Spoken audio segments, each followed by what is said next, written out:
Well, I've had the Defender now for about, I don't know, 3 weeks, I guess.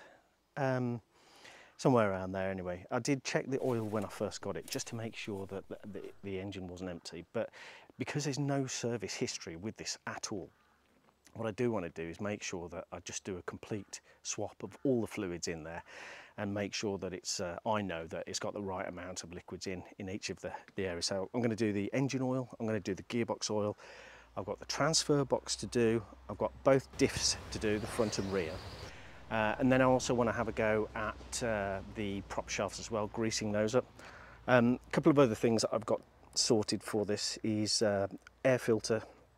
I've got the new air filter to go in and a diesel filter as well. That's what today is all about, getting this service to make sure that it's running as it should be. There's a load of oils to go. I can't believe how much it costs to buy all of the stuff.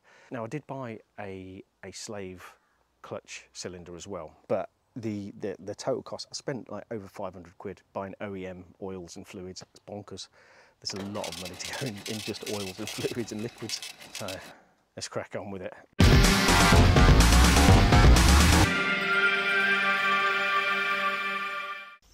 My collection of oil. Bloody hell, it's heavy.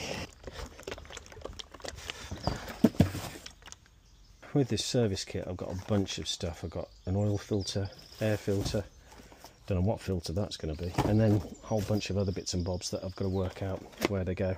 I've got myself this thing.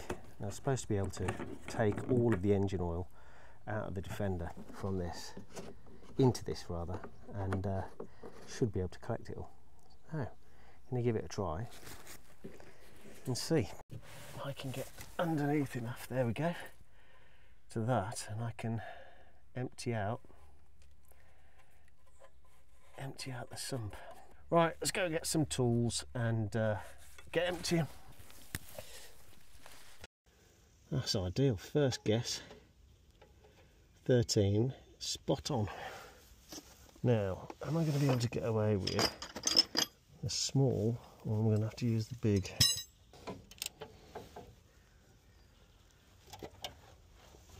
No, I'm going to have to use the big.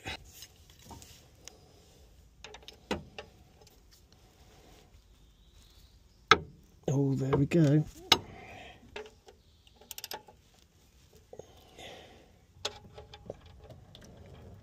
Oopsie. Oops.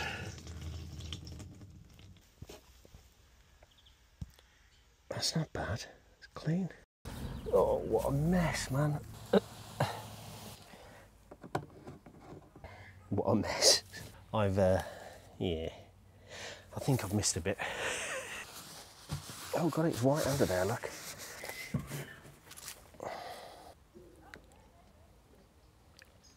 Got it. Hey, it's as full as it's gonna get. Wow, I'm very impressed with this. Don't get me wrong, I still managed to miss it, but this little badger saved a lot. Yeah. Right then, let's go and get the new stuff. With the new rubber seal. I'm going to get some oil in that before I offer it up, but before I do that, let's clean out the old.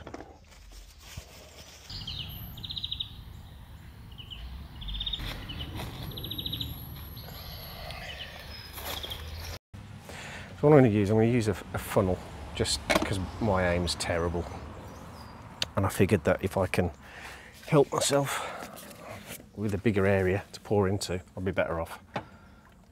So it's going to take 6 litres, this does. So this is 530 fully synthetic engine oil.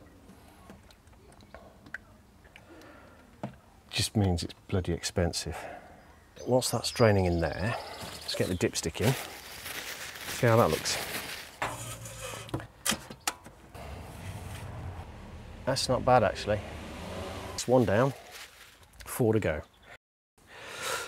Well, I've been getting absolutely covered in oil, look at that.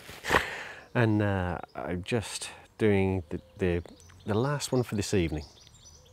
So I've done the engine oil, I've done the gearbox oil, and this is the transfer box. So this has got a magnetic receiver on it. Now the oil that came out of this was actual mud coloured. It's not great. And there's also a whole bunch of iron filings that are in there. So that shows that there's a whole lot of meshing been going on in the transfer box. Not ideal. So I'm going to clean all of that off as best I can, get these iron filings out, and at least this is a magnetic drain plug, so you know the ideal thing really, it collects it and stops it floating around inside of the transfer box. Gives you a chance of keeping it all in one place, but yeah, it's quite a lot of filings there. So I'm going to get that cleaned up, get the transfer oil in, and I think tomorrow I'm going to start with the jet wash, because the amount of cow muck that's under there, I'm going to do my best to see if I can keep that and stick it on the veg plot, because it's going to be amazing. there's just chunks and chunks and chunks of it under it. But anyway, I'm going to carry on playing with this, and I think we'll give it a run test tomorrow. Perhaps go and get the next lot of diesel, fill it up, and start the next run test, see how many miles we can get out of it. As I say, 393, that's where we got with the old oil, old gearbox oil, old transfer box oil. I've got the air filter to go in as well. I've also got a diesel filter to locate, because I don't know where it sits in the engine, and find that and get that swapped out as well. And then we can give it some real testing. There's a couple of leaks on it underneath, but I'm not surprised really. I'm going to have to do a bit of fettling, and well, a bit of fettling. I'm going to have to do a shed load of fettling. One thing that does look good though is there's that much mud on it. I think it's actually acted as a bit of a preservative, so the chassis looks really good underneath. It will need to be coated though, and I think I'm going to go for Differential. But I don't know. Let me know what you think. What's your suggestion? What's the best one to go for? But anyway, there we go. This is the start of the transformation of that thing. My name's Rich, and this is It's Adventure, and I'll see you again very soon.